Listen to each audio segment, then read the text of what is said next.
Tinaas niya yon at napanunokton na makita dumugo ang kanyang sugat. Tiningnan siya ni Clyden sa mukha bago lumabas, ngunit saglit lamang din, pumasok na ito sa kanyang kwarto na may dalang panlinis at gauze pad.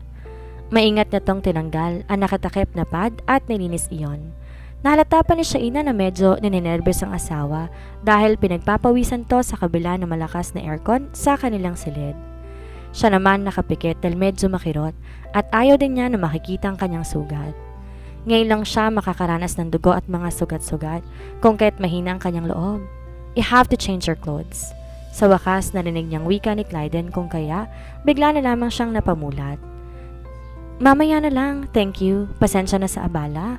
Wika ni Shaina habang di niya alam kung ngingiti ba siya o ano dito.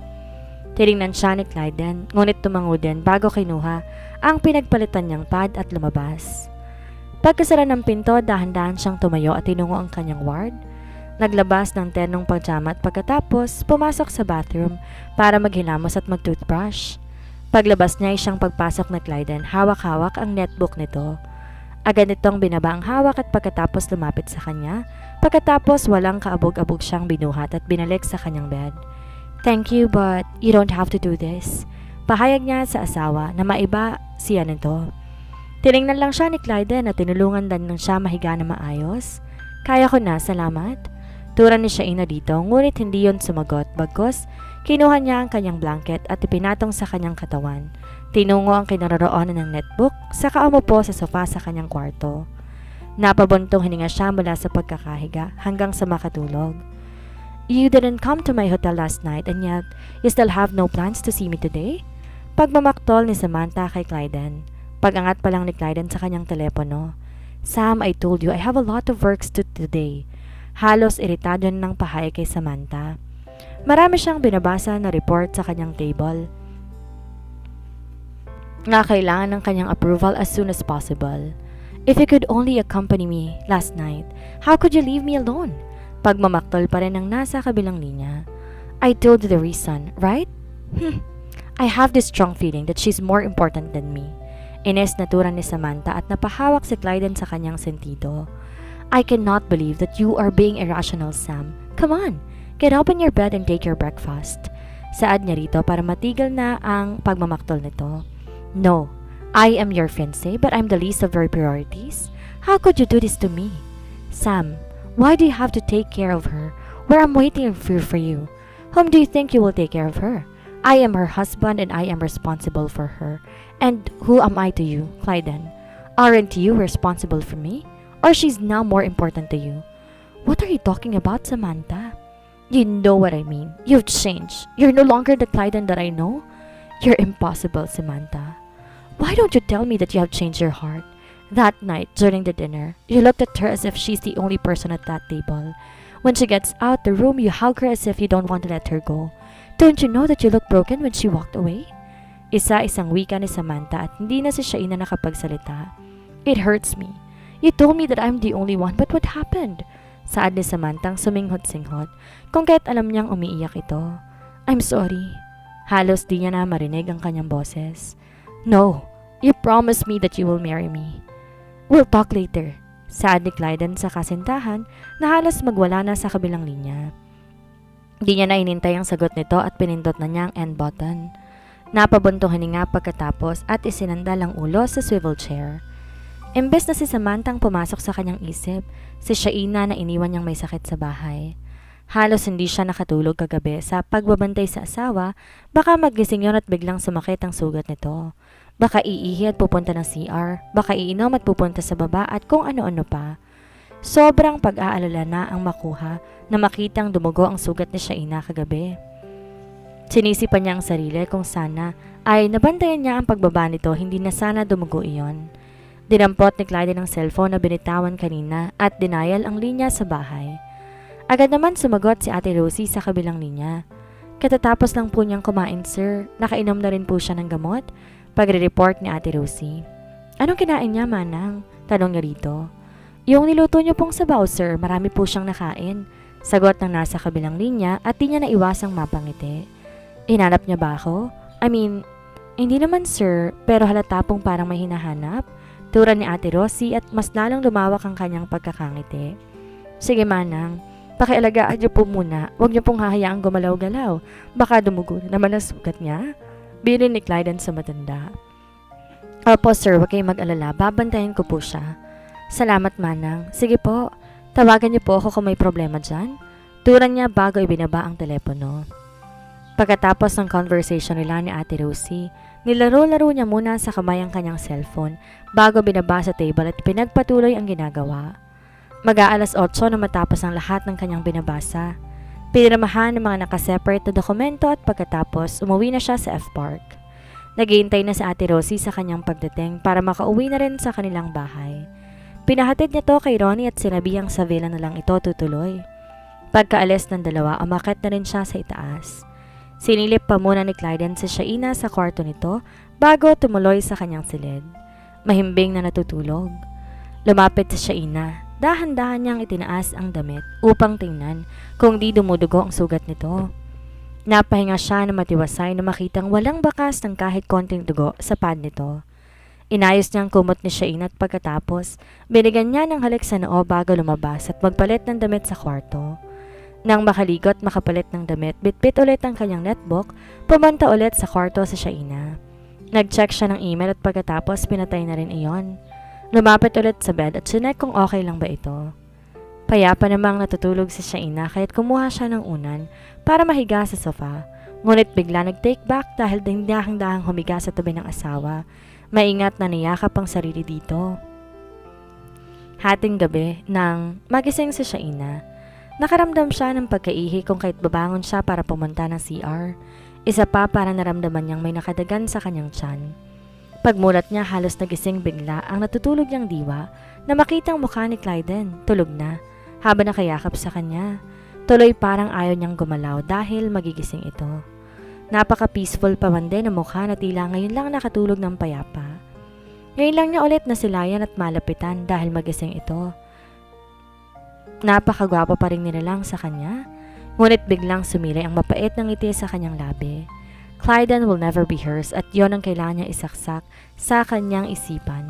Puso, let's go back together in the US, please? Pagsusumamo ni Samantha sa binata. Binilhan na ni Clyden ng ticket pabalik sa Amerika at ihahatid niya ito sa airport. I can't do that. The company has important operations and needs my supervision. Paliwanag niya dito. Babe, I can't leave everything just for me. Turan ni Samantha at di ni Clyden na may sasagot. Di niya po pwedeng iwan ang kumpanya. Siya lang ang po pwedeng tumingin at mamahala dito habang may sakit pa ang kanyang ama. Isa sa pinaka-imposible ang sinasabi nito. Sam, all of this was meant for me even before I was born and I cannot get away with that. Mahinahon at seryoso pang pahayag niya. And you can't even get away from Shaina, right? Naninibughong turan ni Samantha at napapailing siya dito. You're out of the line again. Saan niya dito? But it's your right.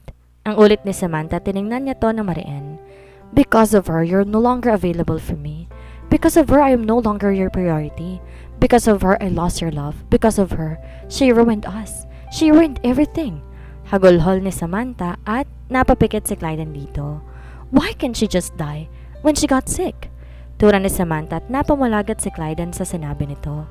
Samantha, she stole everything from me. Stop that. She did nothing wrong. You're hurting me, Clyden. I can't believe this. Si Samantha at mas lalo pang umiyak iyon. She is a kind person and she doesn't deserve your curse. And you love her, so do you want her to be cursed? It's not her fault. Then tell me who's on fault. Matigas na paghahamon ni Samantha. Me. Curse me to death if you want. I'm sorry I wasn't able to guard my heart. Deklara ni Clyden at halos mawala ng kulay ang mukha ni Samantha sa narinig. Natigilan iyon at lalong tumitig pa sa kawalan. Umiling-iling sabay ng pagdaloy ng mga luha. No, you're just telling me a joke. Pahayag ni Samantha na hindi matanggap ang narinig mula sa binata. How I wish this is just a joke, Sam. Because I'll never want you to get hurt. Believe me, I even hate her to the core but you fall in love with her? Halos basag ang boses sa Samantha, lalo na makita ang mukha ng binata. I'm sorry, I don't know how it happened. Si Clyden na nanlumodel sa nakikitang nasasaktan si Samantha. Umiling-iling iyon habang bumubuhos ang luha. No, you cannot do this to me, Clyden. Turan niya at Hindi niya alam ang gagawin kung hindi ang yakapin ito. I am so sorry. I'm really, really so sorry. Saad niya dito? No, you are just overwhelmed because she's always around. Clyden, I can be with you and take care of you every day. Tura ni Samantha at naparanok ang binata. Please give me another chance, babe. We can bring back our love. We can be happy again. Please, babe. Saad itong nagmamakaawa habang hawak ito ang kanyang mukha. Sam, it's not that easy. We can, babe. Please. I love you. I can't live without you. Turan ni Samantha na yumakap sa binata kung kaya't di niya na alam ang sasabihin. Inawakan na ni Clyden sa magkabilang balikat sa Samantha at tumingin sa mukha nito. Look at me, Sam. It is not about you. It's me. Please, babe, give me another chance. Saad nito at napailing siya. Give me 2 months. Yes, 2 months to show how much I love you. Halos mabaliw si Samantha at naaawa siya dito. I don't want to prolong your agony, Sam. No. Please give me 2 months, and if I can get you back from that span, you're free to go and be with her without my interference. Seryosong pahayag ni Sam at di siya makapaniwala sa sinasabi nito. Ngunit naaawa rin siya dito kung kahit pumayag na rin siya sa kagustuhan nito. It is only 2 months. May puwang pa rin sa puso niya si Samantha. Ngunit hindi niya maipapangako sa kanyang sarili na maibabalik niya sa kanyang sarili ang pagmamahalan nila. Naisip niya si Shaina. Bigla nitong na-miss but he had to conform muna sa gustong mangyari na Samantha. After 2 months lang naman. Can I have a request? Tura nito sa binata. What is it? Puzzled na tura niya dito. Can you give me your full attention for 2 months? Saad nito at pinangunutan nito ni Clyden ng noo. Please, Clyden, I'm serious of winning you back. How can I do that if you're with her? Please, just this 2 months. Pagmamakaawa nito. Nagtatalo ang kanyang puso at isip, ngunit hindi naglaan ay unti-unti siyang tumango. Thank you, babe. Thank you. I'll promise I'll give you my 100% love and care. Tura nito at napayakap pa sa kanya dahil sa tuwa. Almost 1 week nang nakakaraan mula nang maoperahan si Shaina, kaya bumubuti na ang kanyang pakiramdam. Nakakalakad na siya na hindi pa ika-ika at nakakataas baba na rin siya sa hagdan ng kanilang bahay. Huli niya ring nakita si Clyden mga 4 days ago and it is fine with her. Tama lang sigurong hindi niya na to palagi nakikita para mas madaling maghilang kanyang puso katulad ng sugat niya. She heartedly accepted her defeat at ang pag-move on nang kailangan niyang i-work out. Narinig pa niya na dumating si Kuya Ronnie. Follow-up check-up niya ngayon at ito na ang kanyang kasama. O sige mahal, nandito na maganda kong amo at papunta na kami sa ospital. Diig na siya inang tura ni Kuya Ronnie habang papalapit siya sa kinaroroonan nito. Napangiti siya dahil girlfriend yata nito ang kausap sa cellphone. Ah, gusto mong makita si ma'am? Eto siya oh, ang ganda-ganda. Tura ni Kuya Ronnie na itinutok pa ang camera sa dalaga. Ngunit ngumiti si Shaina at kumaway sa camera.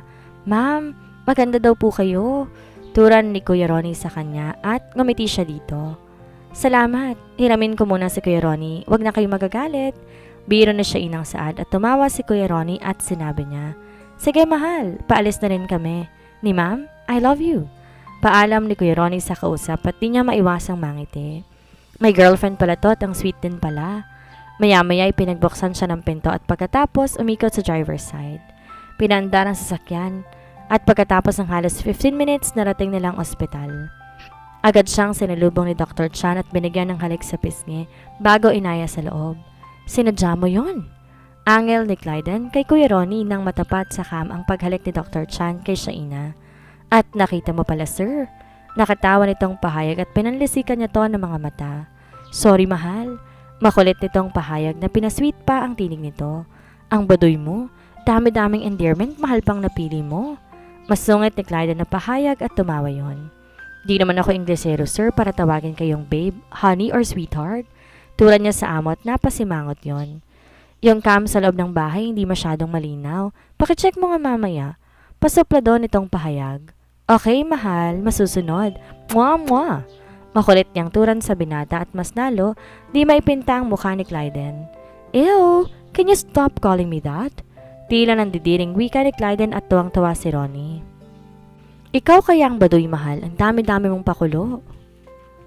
Mukha namang miss na miss mo na si ma'am, di ka pa kasi umuwi, mahal?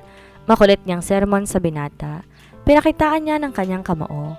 Lalo naman natawa si Ronnie sapagkat asar na asar ang amo dito. Pagkatapos ng isang oras, lumabas na si Shaina sa ospital. Kasama nito si Dr. Chan at ihahatid yata ito hanggang sa kanilang sasakyan. Agad nag-ring si Kuya Ronnie sa amo. Baka magalit na naman to kung di siya mag-update dito. What is it? Seryoso at supladong saad ni Clyden na makita siya sa screen. Mahal, lumabas na si Ma'am Shaina. Ayun o, kasama ni Doc, papunta na sila dito.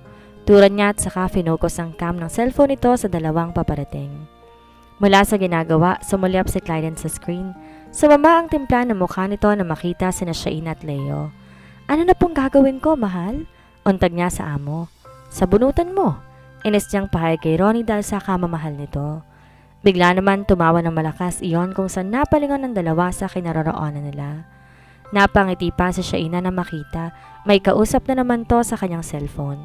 Hi, mahal? Nakangiti nitong bati at kumaway sa hawak ni Kuya Ronnie cellphone. Nagulat si Ronnie sa ginawa ni Shaina, ngunit tumawa rin pagkatapos. Hi daw, mahal, sabi ni ma'am. Nakatawang saad niya sa kanyang isip. Napataas ang kilay si Clyden ngunit unti-unti rin ngumiti ang napakaseryoso nitong mukha. Hi daw po, ma'am. Sobrang mahal na daw po kayo, ma'am. Saad niya sa dalaga at tumawa iyon. I love you too, mahal. Salamat sa pagpapahiram kay Kuya Ronnie. Tura ni Shaina at sobrang lawak ng ngiti ni Kuya Ronnie. Aha, may kinikilig dyan sa tabi. Biro niya kay Clyden nang bumaling si Shaina kay Dr. Chan para tuluyan ng magpaalam. Mula sa seryosong mukha ni Clyden, unti-unting ngumiti ito. Sige na, mahal. Paalis na kami ni ma'am. I love you. Mwah! Paalam niya sa binata dahil paakit na sa Shaina sa loob. Pinagbuksan to ni Dr. Chan samantalang sinilip siya ng doktor at kumaway. Nginitian niya naman ang doktor bago inapakan ng silinyador at tuluyan ng umalis. Pagkatapos ng 2 linggong pagmamahinga, pumasok na sa trabaho si Shaina. Nabobore na siya sa bahay at nagde-decide na siyang pumasok sapagkat baka masiraan siya ng bait. Di niya ba iwasan na maisip si Clyden at para din siyang mababaliw kung iniisip niya to. As usual, maaga siyang nagising para maghanda sa pagpasok. Pumasok siya sa banyo para maligo at pagkatapos na ilang minuto, lumabas sa nakabra at panty. Nalimutan niyang dalhin ang kanyang roba samantalang nakatali sa kanyang buhok ang towel nito. Maagang nagbihis si Clyden sapagkat kausap niya si Samantha sa phone. Halos every hour niyang kausap si Sam.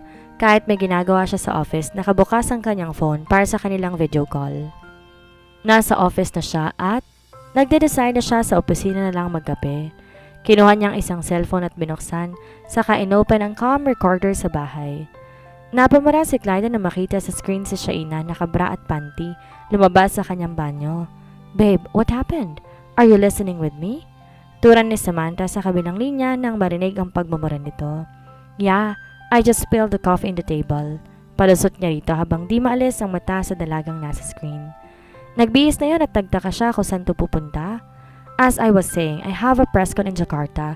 Can you come and accompany me? Turan ni Samantha, tumango-tango na lamang siya. Sure. When? Turan ni Clyden habang distracted sa asawa na nagbibihis. Sinuot na nito ang kanyang uniform kaya naisip niyang papasok na ito. May sinasabi pa si Samantha pero di na ni Clyden yon napakinggan. Na magpaalam to agad niyang denial si Ronnie. Yes, mahal. Turan nito at kulang na lang maibuga nitong iniinom ng kape. I said, stop calling me dad. Angel niya rito. Babe, ano po yon? Hirit ni Ronnie at napailing na lamang si Clyden sa pambubusga nito. Why did you put the cam in her room? Kunwari, galit na turan nito. My love, sabi mo lagyan ko lahat ng kamang pinupunta ni Ma'am Shaina sa bahay. Wag na bakit? Saan ba siya pupunta? Tanong ni Clyden at bigla siyang natawa sa ugali ng kanyang boss. Sala sa lamig, sala sa init. Parang palaging may regla o hindi kaya ay naglilihi. Malamang.